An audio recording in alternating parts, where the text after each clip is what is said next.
Welcome to Srilakshmi channel. நாம் இப்போ அவல் உப்புமா தான் பண்ண போகிறோம். இப்போ 2 கப் அவல் இருக்குது.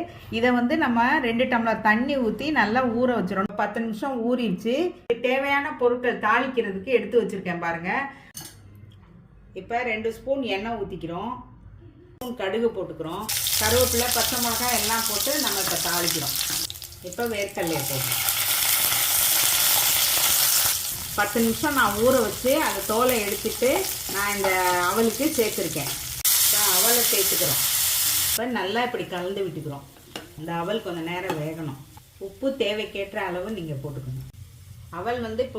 அவல் வந்து நல்லா வெந்துருச்சு. இப்போ நம்ம அதை தேங்காய் போட போகிறோம். தேங்காய் போட்டாச்சு. இப்போ கொத்தமல்லி தலையை தூவி நம்ம இறக்கிற வேண்டியதுதான். எப்படி வேர்க்கடலையோட சூப்பராக இருக்குது பாருங்கள். ஸ்ரீலட்சுமி சேனல் லைக் பண்ணுங்கள், ஷேர் பண்ணுங்கள், சப்ஸ்கிரைப் பண்ணுங்கள்.